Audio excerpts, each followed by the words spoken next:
আখিরাতে বিচারের মুখোমুখি হওয়া থেকে বাঁচতে আজ আমরা তিনটি আমলের কথা আপনাদের সঙ্গে শেয়ার করতে চাই। মোহতারাম হাজরিন, আল্লাহর কাছে একজন ঈমানদারের দুনিয়াতে সবচেয়ে বড় চাওয়া হলো সুখে শান্তিতে দুনিয়ার জীবনটা পার করতে পারা, আর আখিরাতে আল্লাহর কাছে সবচেয়ে বড় চাওয়া হলো আল্লাহ তাআলা যেন আমাদের গুনাহগুলো মাফ করে আমাদেরকে পরিচ্ছন্ন করে দেন, মুক্ত করে দেন, আমরা যেন আখিরাতে নাজাত পেয়ে যাই, আল্লাহ যেন আমাদের মাফ করে জান্নাত দিয়ে দেন। এটা হলো আখিরাতে একজন ঈমানদারের সবচাইতে বড় চাওয়া। দুনিয়াতে ঈমানদারের সবচেয়ে বড় মুসিবতের বিষয় যেটা তার আখিরাতকে ধ্বংস করতে পারে তা হলো তার পাপাচার, অপরাধগুলো, গুনাহগুলো। আমরা যে আল্লাহর নাফরমানি করি, আমরা যে আল্লাহর অবাধ্য হই, আল্লাহর নির্দেশগুলোকে লঙ্ঘন করি, আল্লাহর নিষেধাজ্ঞাগুলোকে অমান্য করি, এটার কারণে আমাদের আমল নামায় যে গুনাহ জমা হচ্ছে, আখিরাতে আমাদের সে গুনাহগুলো হবে আমাদের সবচেয়ে বড় বিপদের কারণ। আল্লাহ রাব্বুল আলামিন আমাদের সবাইকে জীবদ্দশাতেই প্রতিটা পাপ, প্রতিটা অপরাধ, প্রতিটা গুনাহ এটা আল্লাহর কাছ থেকে মাপ পাইয়ে আল্লাহর কাছ থেকে এগুলোকে ক্ষমা করার পর তারপর দুনিয়া থেকে যাওয়ার তৌফিক দান করুন। বাবারা, দুনিয়া থেকে গুনার বোঝা যদি মাথায় নিয়ে যায় আর আখিরাতে আল্লাহ যদি এই পাপ অপরাধগুলোর বিচারের মুখোমুখি করেন, শাস্তি তো পরের কথা, শুধু বিচারের মুখোমুখি যদি করা হয়, শুধু যদি জিজ্ঞাসাবাদের মুখোমুখি করা হয়, কিয়ামতের ভয়াবহতম দিনে পরিস্থিতি কেমন হতে পারে।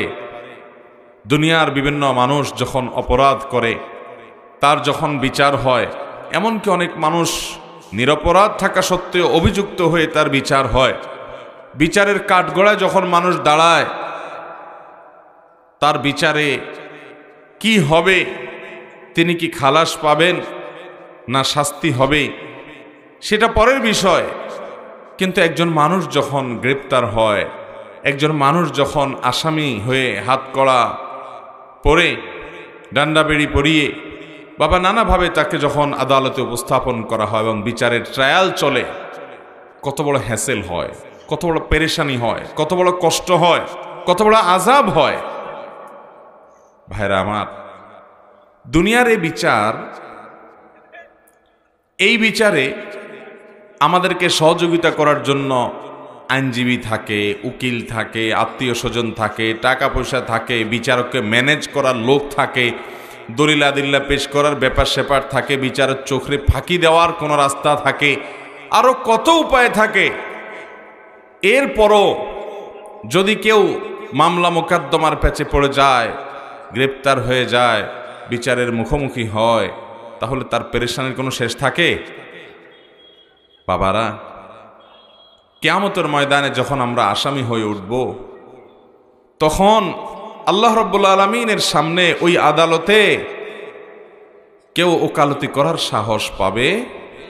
কোনো ওকালতি চলবে না ভাই। উকিলরাই এনএফসি করতে শেষ হয়ে যাবে। দুনিয়ার উকিলরা যে টাকা খায়া মামলার মোড় ঘুরাই দিছি, মিথ্যা সাক্ষী দাঁড় করাইছি, এটা করছি সেটা করছি, বিচারক ম্যানেজ করছি, অন্যায় করছি, অপরাধ করছি, হাজার গুনাহ। আল্লাহর কাছে কোনো উকিলের ওকালতি চলবে না ভাই, কোনো উকিলের ওকালতি চলবে না। আত্মীয় স্বজনও কেউ আপনার পাশে দাঁড়াবার মতো থাকবে না। সেই বিচারের সময় আপনি কোনোভাবে বিচারকে প্রভাবিত করার মামু খালু দিয়ে, হাই হ্যালো দিয়ে, কোনোভাবে টাকা পয়সা দিয়ে আপনি আল্লাহ রাব্বুল আলামিনকে কোনোভাবে ইনসাফ থেকে এক চুল পরিমাণ সরাতে পারবেন? ওমা রব্বুকা বিযাল্লামিল লিল আবিদ। আপনার রব, আমার রব, তিনি বান্দার প্রতি কোনো জুলুম করবেন না। ভাইয়েরা, বাবারা, সবাইকে যার যার প্রাপ্য বুঝিয়ে দিবেন, প্রত্যেকটা মানুষকে। সেই ভয়াবহতম দিনে বিচারের যখন মুখোমুখি হবে, বিচারের অপেক্ষায় যে কষ্ট থাকবে, বিচারের অপেক্ষায় যে যন্ত্রণা থাকবে, সূর্য মাথার একেবারে কাছাকাছি থাকবে, বিচার কার্য এখনো শুরু হচ্ছে না কেন, সেজন্য অস্থির হবে মানুষ, হাহাকার করবে, নবীদের কাছে কাছে যাবে, আমাদের প্রিয় নবী সাল্লাল্লাহু আলাইহি সাল্লামের কাছে যাবে, তিনি সিজদায় পড়ে যাবেন, আল্লাহর কাছে সুপারিশ করবেন বিচার করার, আল্লাহ বিচার শুরু করবেন। এটা হলো বিচারের শুরু। এরপরে বিচারের শেষ কি, তার বিবরণ গোটা কোরআন জুড়ে আছে, গোটা হাদিস জুড়ে আছে। আখিরাতের কাঠগড়ার আসামি যদি আমরা কেউ হয়ে যাই, তাহলে আর রক্ষা নাই ভাইরা। যে শাস্তি, যে কষ্ট, যে যন্ত্রণা, যে আযাব, আল্লাহ রাব্বুল আলামিন সে আযাব থেকে আমাদের সবাইকে মুক্তি নসিব করুন। এই জন্য ভাইরা, দুনিয়ার জিন্দেগিতে তওবা ইস্তেগফার করে আল্লাহর কাছ থেকে নিজের পাপ গুনাহগুলোকে মাফ করিয়ে নিয়ে তারপরে দুনিয়া থেকে যাওয়ার চেষ্টা করতে হবে। এই জন্য ঈমানদার পাপ হতে পারে, কিন্তু তওবা করতে দেরি করবে না, কারণ সে জানে গুনাহকে আমলনামা থেকে, নিজের হিসাবের খাতা থেকে পাপকে মুছে দেওয়ার জন্য যে রিমুভার আছে, সেটা হলো একমাত্র তওবা এবং ইস্তেগফার।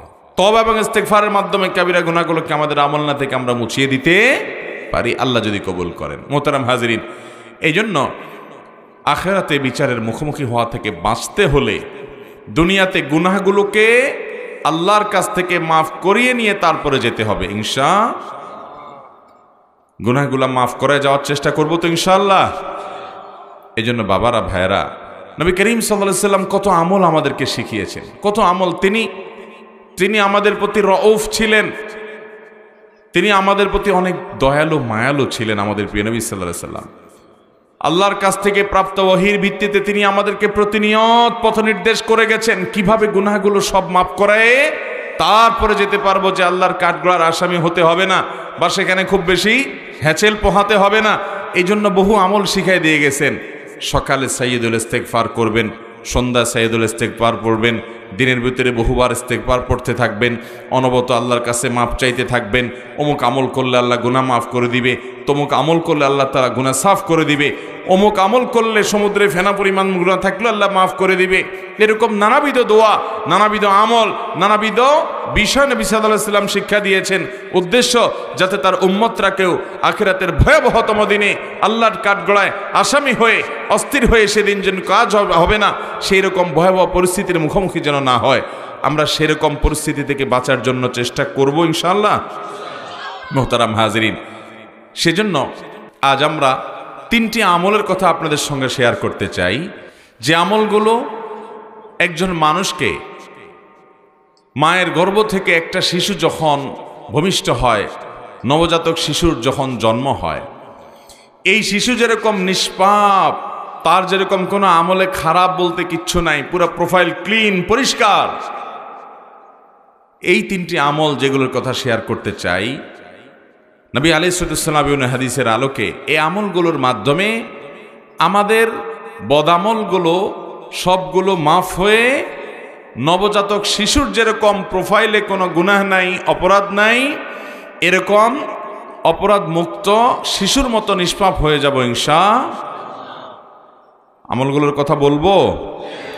মুহতারাম হাজিরিন, শিশুর মতো নিষ্পাপ হওয়ার মতো আমলগুলোর ভিতরে সর্বপ্রথম আমল, যে আমলের মাধ্যমে আপনি নবজাতক শিশুর মতো নিষ্পাপ হতে পারবেন, সে আমলটি হলো বিশেষ যে শর্ত শারায়াত আল্লাহ তাআলা হজের ব্যাপারে দিয়েছেন, সে সকল শর্তগুলোকে পূরণ করে আপনি যদি হজ করতে পারেন, তাহলে সহিহ মুসলিমের হাদিসের বর্ণনা অনুযায়ী আল্লাহ তাআলা এই ফজিলত আপনাকে দান করবেন। নবী আলাইহিস সালাম বলেছেন, মান হাজ্জা হাযাল বাইত ফালাম ইয়ারফুস ওয়ালাম ইয়াফসুক রাজাআ কায়াউমি ওয়ালাদাতহু উম্মুহ। যদি কেউ বাইতুল্লাহর হজ করে এবং বাইতুল্লাহর হজ করে হজ করতে গিয়ে কোনো প্রকার নারী গঠিত গুনাহ করে না, স্ত্রী সহবাস করে না, যৌনতা সংশ্লিষ্ট কোনো অপরাধে জড়ায় না, নিজেকে হেফাজত করে কন্ট্রোল করে এবং অন্য কোনো পাপ অপরাধ করে না হজের পুরো সময় জুড়ে, পুরো সফর জুড়ে, পুরো মৌসুম জুড়ে, হজের এই সময়ে হজ করতে গেছে, যৌনতা সংশ্লিষ্ট অপরাধ করে নাই, স্ত্রী সহবাস করে নাই, সেক্সুয়াল যে গুনাহ আছে সেগুলো থেকে বেঁচে থেকেছে, নিজেকে নিয়ন্ত্রণ করেছে এবং যেই কোনো অপরাধ এবং পাপাচার যেটা হজ করা অবস্থা বিশেষভাবে নিষিদ্ধ, অন্য সময় তো নিষিদ্ধ আছেই, হজের সময় বিশেষভাবে নিষিদ্ধ, এরকম কোনো গুনাহ থেকে সে নিজেকে বাঁচিয়ে রাখতে পেরেছে। এইভাবে যদি কেউ হজ করতে পারে, তাহলে সেই হাজি সাহেব হজ করে যখন ফিরে আসবে, তখন সে দুনিয়াতে, তার দেশে, তার মাটিতে যখন সে ফিরে আসবে মক্কা থেকে, তখন সে একটা নবজাতক শিশু মায়ের গর্ভ থেকে দুনিয়াতে যেরকম আসে ওইরকম নিষ্পাপ হয়ে সে বাড়িতে ফিরে যাবে। আল্লাহ রাব্বুল আলামিন সেরকম ফজিলতপূর্ণ একটা হজ আমাদের সবাইকে করার তৌফিক দান করুন। ভাইরা আমার, হজের জন্য আল্লাহর কাছে চোখের পানি ফেলে দোয়া করতে হয়, আল্লাহ তোমার ঘর না দেখায় আমাদের কাউকে নিও না, বারবার নিও আল্লাহ। দোয়া করবেন তো ইনশাআল্লাহ। এবং টাকা পয়সা জমাইতে শুরু করেন, অল্প অল্প করে। আপনার 10, 20, 50 টাকা করে জমানোর সুযোগ আছে তো ওইটাই জমান। আল্লাহ তাআলা একদিন তৌফিক দিবেন।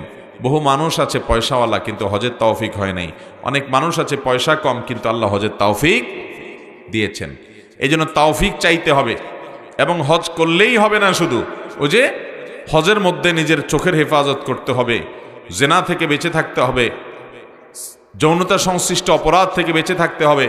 বিশেষ করে হাদিস এবং আয়াতে যেটি বোঝানো হয়েছে যে যদি কেউ স্বামী স্ত্রী সহকারে যায় তাহলে নির্দিষ্ট যে সময়ে স্ত্রীর সাথে শারীরিক সম্পর্ক করা নিষিদ্ধ, সেখান থেকে বেঁচে থাকতে হবে। এক কথায় রফাস থেকে বেঁচে থাকবে এবং যে কোনো গুনাহ থেকে বেঁচে থাকবে, ফুসুক এবং ফাসিকি কাজ থেকে বেঁচে থাকবে। এইভাবে যদি হজ করতে পারে কেউ, তাহলে তার জন্য ফজিলত রয়েছে। আবার কোরআনে আল্লাহ তাআলা আরো একটা কথা বলেছেন, যে ব্যক্তি হজ করবে ফালা রফাসা ওয়ালা ফুসুকা ওয়ালা জিদালা ফিল হজ, সে হজে গিয়ে রফাস ফুসুক তো করবেই না, যৌনতা বিষয়ক গুনাহ তো করবেই না, অন্য গুনাহ করবে না, আর ঝগড়াঝাটি করবে না, এগুলো থেকে বেঁচে থাকতে হবে। তো এইরকম হজ করে আসা এটা খুব সহজ কাজ না। অনেক কাজী সাহেবরা আছেন যে প্রথমটা থেকে বাঁচতে পারলেও দ্বিতীয়টা থেকে বাঁচতে পারেন না, কারণ ওখানে গিয়ে বসে বসে টেলিভিশনে নাটক চায়, সিনেমা চায়, টকশন নামে নানান হারাম জিনিস চোখে পড়ে, বাস এই হাজি সাহেব এ ফজিলত পাবে না। অনেক হাজি সাহেব হজ করতে গিয়া ঝগড়া ঝাঁটি, তর্ক বিতর্ক, গন্ডগোল, ফাসাদ, এটা সেটা পিছনে লেগে যায়, তারও এটা নসিব হওয়ার সম্ভাবনা কম। অতএব প্রথম আমল হলো এমন হজ, যেই হজে রফাস নাই, ফুসুক নাই, যৌনতা বিষয়ক অপরাধ নাই, গুনাহ নাই, অন্য কোনো গুনাহ নাই, এরকম গুনাহ মুক্ত, রফাস মুক্ত, ফাসিকি মুক্ত হজ যদি কেউ করে ফিরে আসতে পারে, এই আমলের বিনিময়ে আল্লাহ তাআলা তাকে নিষ্পাপ শিশুর মতো করে দিবেন। তার গুনাহগুলো মাফ করে একেবারে মায়ের পেট থেকে যে শিশু ভূমিষ্ঠ হয়েছে তার মতো নিষ্পাপ আল্লাহ তাআলা করে দিবেন। অতএব আমরা এ হজ যেন আল্লাহ তাআলা আমাদেরকে করার তৌফিক দেয়, যারা করেছি বারবার যেন আল্লাহ তৌফিক দেন। এবং এইভাবে হজ্জে মাবরুর, যে হজ সম্পর্কে নবীজি সাল্লাল্লাহু আলাইহি সাল্লাম বলেছেন, আল হজ্জুল মাবরুর লাইসা লাহুল জাযা ইল্লাল জান্নাহ, মাবরুর হজের বিনিময় জান্নাত ছাড়া আর কিছু হতে পারে। আল্লাহ আমাদের সবাইকে সেরকম মাবরুর হজ করার তৌফিক দান করুন।